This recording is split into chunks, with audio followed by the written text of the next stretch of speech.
종려주일입니다. 종려나무 가지를 흔들며 남녀노소가 예수님의 예루살렘 입성을 환영하였습니다.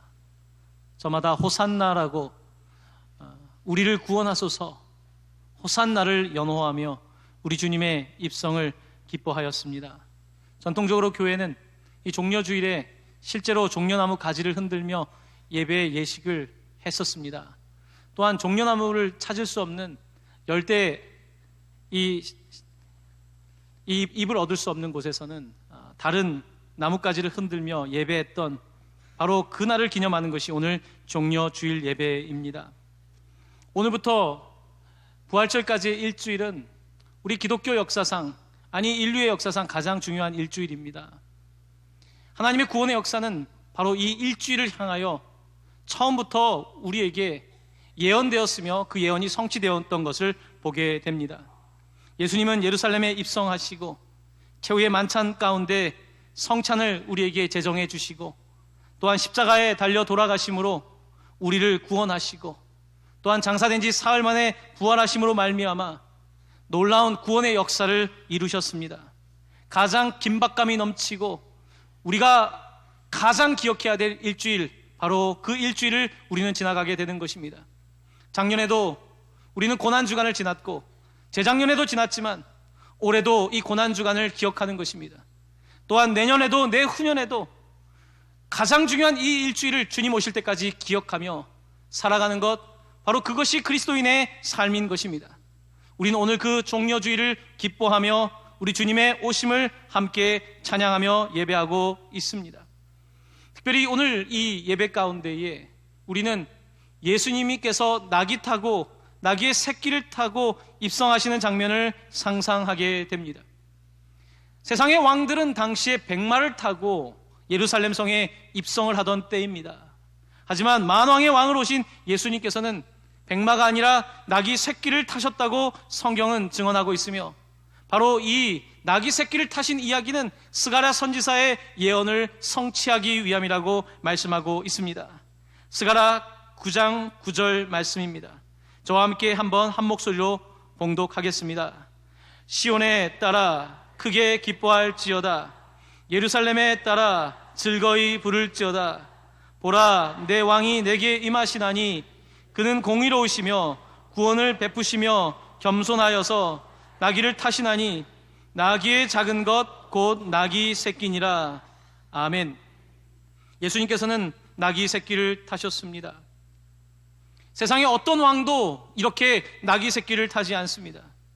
예수님께서는 이 땅에 오셔서 하나님의 나라 운동을 펼치시면서, 하나님의 나라는 세상의 나라와 같지 않다, 세상의 왕은 군림하고 지배하려고 하지만 하나님 나라의 왕으로 오신 예수 그리스도는 자기를 낮추시고 겸손하게 나귀 새끼를 타시고 심지어 죽기까지 복종하신 분이라고 우리에게 그의 삶을 보여주시며 하나님 나라를 이 땅 가운데 이루어 주셨습니다.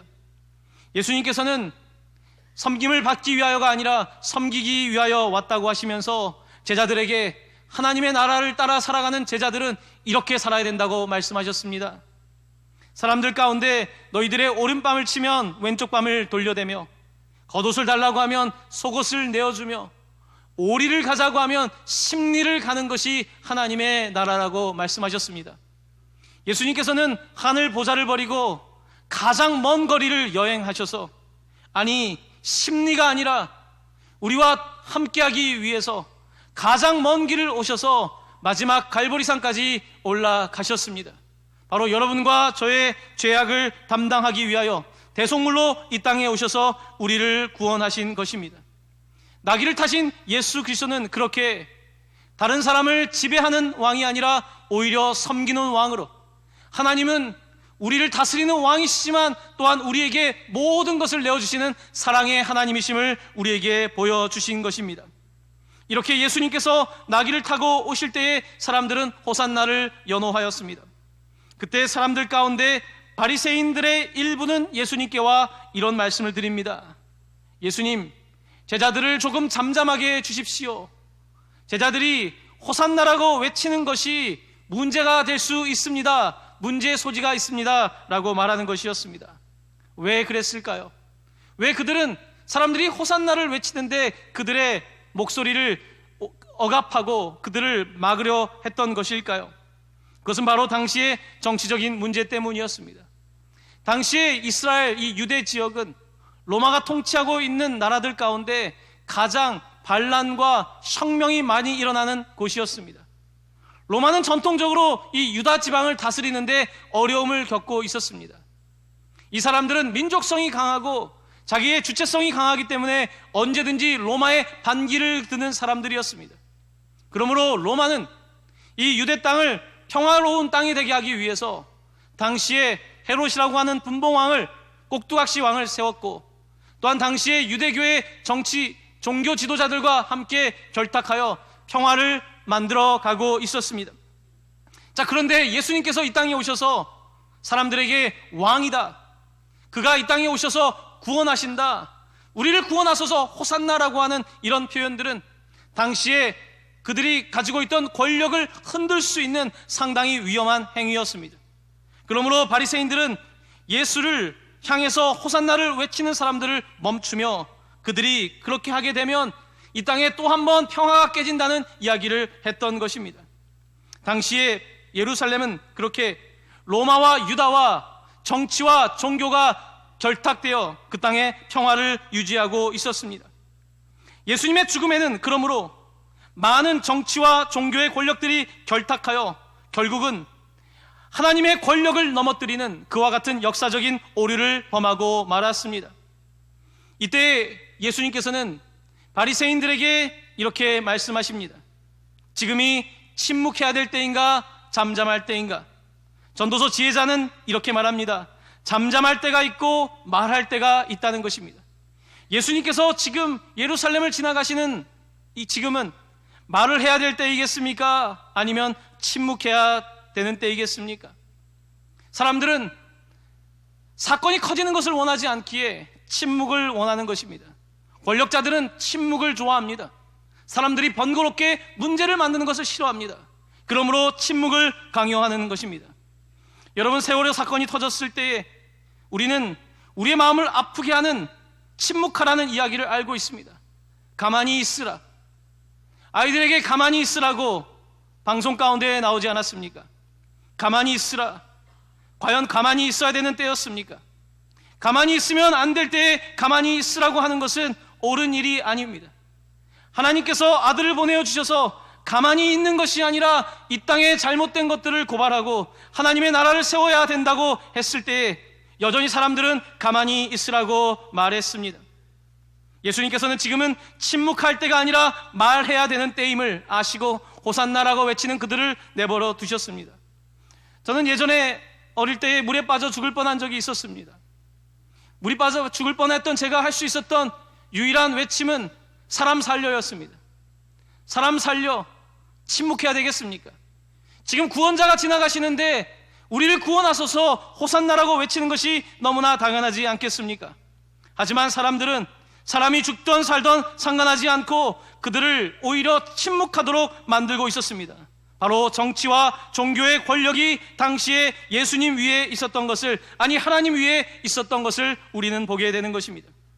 예수님은 침묵을 종용하는 정치 종교 권력을 향해서 직격탄을 날리십니다.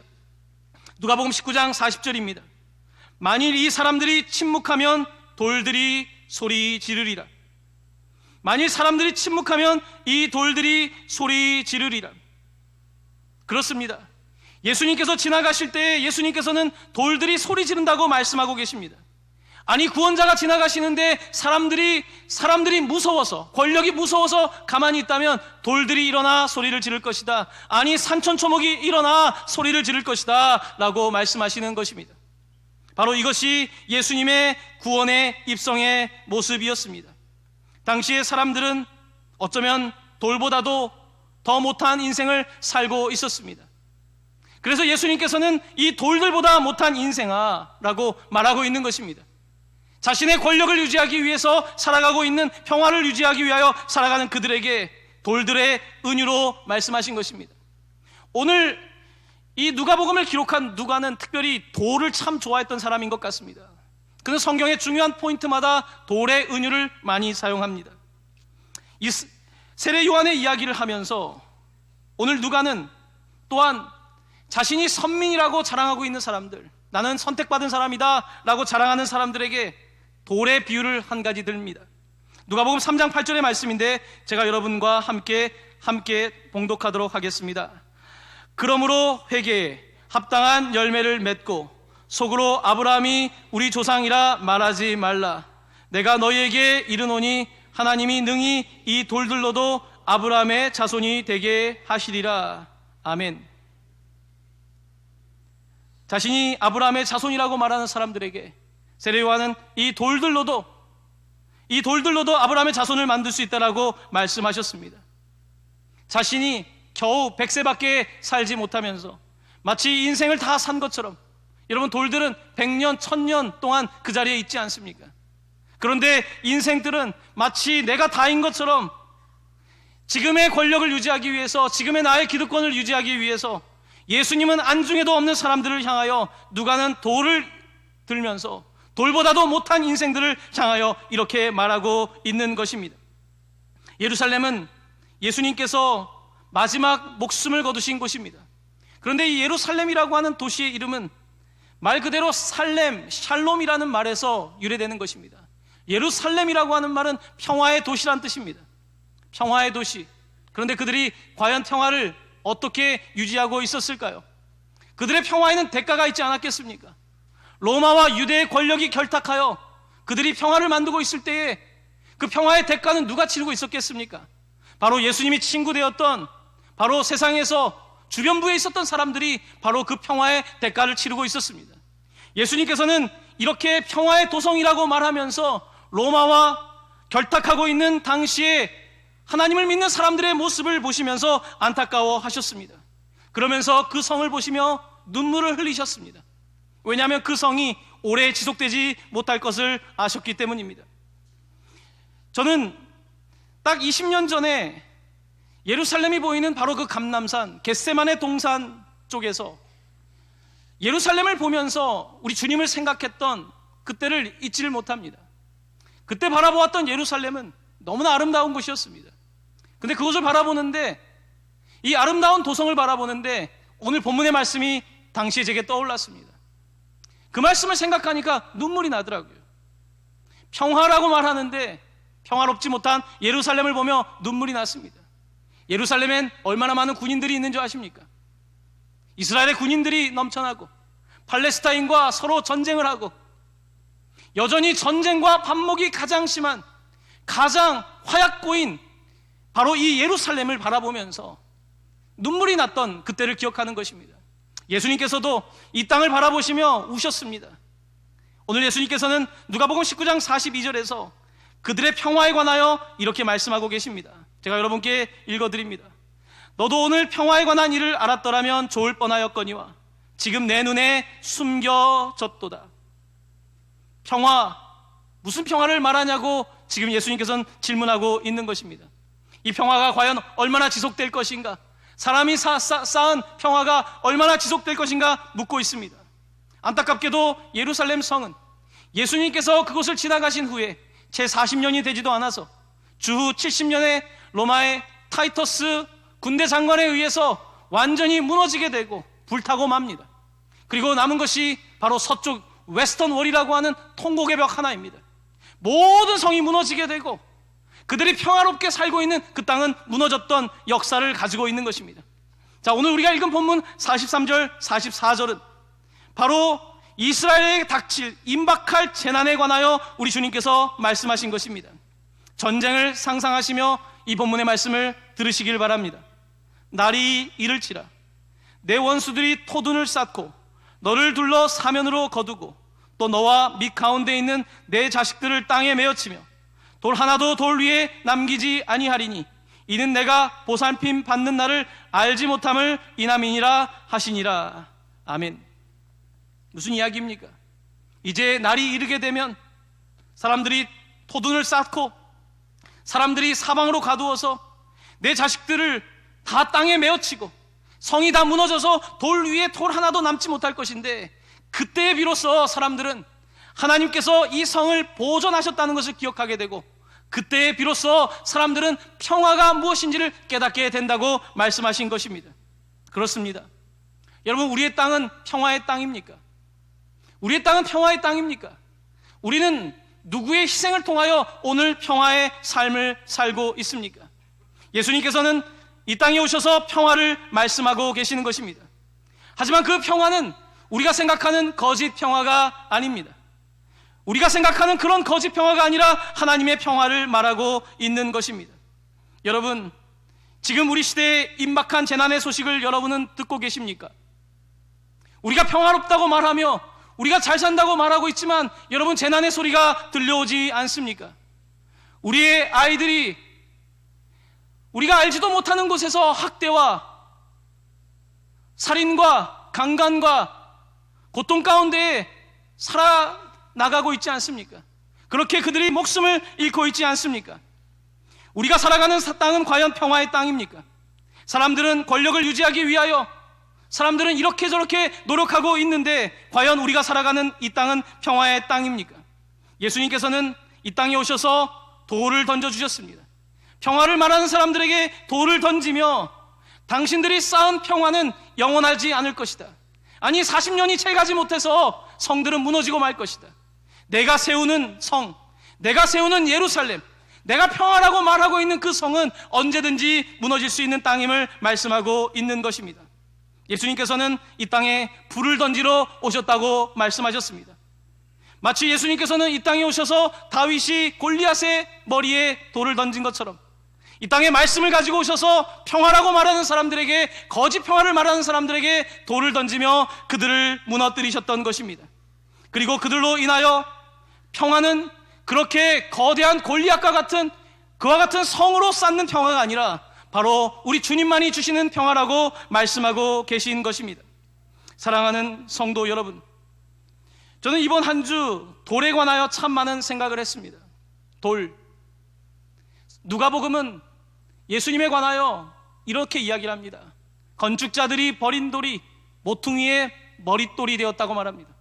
누가는 끊임없이 돌에 관한 이야기를 하면서 이 돌보다 못한 인생, 돌보다 못한 우리의 삶에 관하여 놀라운 질문을 던지고 있는 것을 보게 됩니다. 저는 오늘 여러분들께 이제 말씀이 끝나게 되면 돌을 하나씩 드릴 겁니다. 저는 계속해서 몇 주 동안 돌을 묵상하면서 이 돌을 통해서 그 은혜를 받게 됐는데, 여러분, 제가 신방을 하면서 성도님들 가운데 뭔가 아무것도 질 수 없는 성도님들을 좀 만나게 되었습니다. 삶의 가장 어려운 때에 뭔가를 줘야 되는데 질 수 없는, 다 놓을 수밖에 없는 삶을 살아가고 있는 분들을 바라보면서 목회자로서 무엇을 줄 수 있을까 생각을 하고 고민을 하다가 오늘 설교를 준비하면서 돌이 생각났습니다. 이 돌을 가지고 붙잡고 기도하면 얼마나 좋을까, 이런 생각을 하면서 우리 젊은이들에게 이 돌에다가 십자가를 그려달라고 하고 이 돌을 여러분에게 드리려고 준비를 했습니다. 제가 이 돌을 붙잡고 기도를 하기 시작하면서 이 하나님의 은혜를 체험하게 되었는데요, 이 돌을 붙잡으니까 이 집중력이 생겨나더라고요. 이 돌을 붙잡으니까 간절함이 생겨나더라고요. 이 돌을 붙잡고 기도하는데 제 마음속에 여러 가지 하나님의 말씀들이 생각이 났습니다. 이제 여러분들이 돌을 붙잡고 기도할 텐데 제가 몇 가지의 예를 드릴 테니까 이 돌을 생각하시면서 기도하기를 바라는데요, 먼저는 첫 번째입니다. 여러분, 이 돌이 얼마나 오래되었을까요? 이게 몇백 년이 되었을까요? 아니면 몇천 년이 되었을까요? 이 돌의 시작은 어디일까요? 이 돌은 역사를 가지고 있는 것입니다. 우리는 예수님을 보지 못했지만 지금도 예루살렘에 가면 예수님 당시에 있었던 돌들이 여전히 있습니다. 여러분, 올리브산, 감람산에 가면 그때 있었던 나무들은 예수님이 기도하실 때 있었던 그 나무들도 여전히 존재하고 있습니다. 사람들은 그때의 사건을 기억하지 못하고 있지만 이 돌들은 기억하고 있는 것입니다. 자, 여러분에게 이제 묻습니다. 돌을 붙잡고 기도하시면서 여러분 자신에게 물어보십시오. 나는 40평생을 살았고 60평생을 살았는데 돌들은 이렇게 주님을 기억하고 있는데 나는 지금 어떤 삶을 살고 있는가? 그 오랜 시간 동안에 이 돌들은 굴르고 굴러서 이렇게 다듬어졌는데 과연 나는 지금 내 인생에 얼만큼 다듬어진 그리스도인의 인격을 가지고 있는가? 이게 여러분에게 첫 번째 던지는 기도입니다. 붙잡고 맨들맨들한 면을 만져보시면서 여러분의 모난 부분이 무엇인지, 그리스도의 인격에 이르기 위해서는 어떻게 해야 되는지 붙잡고 기도하시길 바랍니다. 두 번째입니다. 자, 여러분, 두 번째 기도하실 때에 예수님께서 주셨던 밭의 비유에 관해서 생각하시길 바랍니다. 옥토가 있고 돌짝밭, 자갈밭이 있습니다. 여러분, 자갈밭에서는 씨앗이 뿌려지지만 그 나무가 뿌리를 내리질 못합니다. 왜냐하면 돌짝밭이기 때문입니다. 지금까지 신앙생활을 한 게 몇 년인데, 지금까지 들은 말씀이 몇 년인데, 혹시 여러분에게 이 말씀이 여전히 심겨지지 못하는 돌짝밭 같은 모습으로 있지 않습니까? 그래서 이 돌짝밭 같은 모습이기 때문에 여러분의 신앙에 걸림돌이 있진 않습니까? 이 걸림돌을 제거하고, 이 걸림돌을 제거하고 옥토가 되어야지 주의 말씀을 받을 텐데, 여러분의 삶에 이와 같은 걸림돌이 있지 않습니까? 이제는 걸림돌이 아니라 이제는 하나님께서 원하시는 디딤돌이 되어야 되지 않겠습니까? 이것이 두 번째 여러분의 기도입니다. 오늘 세 번째 기도는 여러분께 드렸던 본문의 말씀입니다. 지금 세상은 어떻습니까? 구원자를 향하여 침묵하지 않습니까? 구원자를 향하여 침묵하는 세상 속에서 이 돌들이 일어나 소리 지를 것이라고 우리 주님께서 말씀하셨는데, 여러분, 돌을 잡고 기도하실 때에 과연 나는 무엇에 관하여 현재 침묵하고 있는가? 나는 하나님과의 관계에서 어떤 삶을 살고 있는가? 나는 이제 소리를 질러야 되는데 소리를 지르지 못하고 있는 내 삶의 영역은 무엇인가? 이 돌을 붙잡고 그렇게 기도할 수 있기를 바랍니다. 이번 일주일 동안 저는 여러분들에게 이 돌을 드립니다. 이 돌을 쥐고 기도하실 때에, 사랑하는 성도 여러분, 이게 이제 경험의 기도인 거죠. 그저 기도하는 게 아니라 프레이어 스톤이라고 합니다. 이 기도의 돌이죠. 이걸 붙잡고 기도하면서, 우리가 왜냐하면 기도할 때 하나님의 음성을 듣기보다는, 내가 듣기보다는 자꾸 내 말을 하려고 하는 우리의 모습들을 바라보면서 돌을 쥐고, 하나님 내게 무슨 말씀을 하십니까? 하나님, 나는 어떻게 다듬어져야 되겠습니까? 하나님, 나는 어떤 돌을 제거해야 되겠습니까? 하나님, 그저 사는 것이 아니라 세상 속에서 어떤 외침으로 살아야 되겠습니까? 이와 같은 기도를 할 때에 하나님께서는 여러분에게 말씀하기 시작하실 것이고, 말씀하실 때 여러분들 가운데 조금이나마 내적인 변화가 나타나게 될 것입니다. 우린 이렇게 한 주간 기도하기를 원하는 것입니다. 이제 한 주간 여러분께 기도를 부탁하고, 이제 여러분들이 다음 주에 오실 때는 이 돌들을 다시 가져오시길 바랍니다. 새벽 때 같이 기도했던 이 돌들, 직장에서 혹은 주머니에 넣고 만지작했던 이 돌을 가지고 오시면 저희가 다음 주에 십자가 틀을 하나 만들려고 합니다. 십자가 틀에 여러분들이 가지고 온 돌을 다시 집어넣어서 돌로 된 기도의 십자가를 만들려고 합니다. 40주년을 맞이한 부천동방교회가 하나 기념하기 위해서 하나님, 우리가 손으로 만지작한 이 돌들을, 이 기도의 돌들을 쌓아서 다시 기도하기를 원합니다. 이와 같은 하나의 상징물을 부활절에 만들려고 하는 것입니다. 사랑하는 성도 여러분, 저는 여러분에게 이것을 요구하고 싶습니다. 이번 우리 새벽 기도가 주제가 중보자입니다. 예수님께서 이 땅에 오셔서 참 많이 기도하셨지요. 참 많이 기도하시고 이 땅을 위하여 눈물 흘리셨지요. 하나님께서 우리에게 오늘 요구하는 것이 무엇일까? 여러분, 우리가 살아가는 세상이 이렇게 험악하고, 우리가 살아가는 세상 속에 가장 연약한 우리의 자녀들이 이와 같이 고통을 당하는 세상을 살아가면서 과연 우리에게 필요한 건 무엇이겠습니까? 돌들도 소리 지를 텐데, 돌들도 주님께 부르짖을 텐데, 과연 우리는 부르짖고 있는지, 아니면 바리새인처럼 그저 신앙생활하고 있는 것은 아닌지 돌아보며 함께 기도하려는 것입니다. 사랑하는 성도 여러분, 함께 동참하십시오. 함께 동참하셔서 돌을 쥐고 기도하시고, 내가 하나님 돌에게 부끄럽지 않은 삶을 살겠습니다. 돌보다는 나은 인생이 되겠습니다. 주님께 찬양하고 기도하는 이 돌처럼 돌들의 합창에 참여하는 인생이 되겠습니다. 이와 같은 결단으로 사랑하는 성도 여러분, 이번 한 주간 기도하시고 다음 주에 오실 때 여러분의 손때가 묻은 이 돌을 가져오셔서 함께 놀라운 십자가의 부활의 이야기를 만들어가는 모든 성도님들 되시기를 예수님의 이름으로 간절히 축원합니다. 아멘.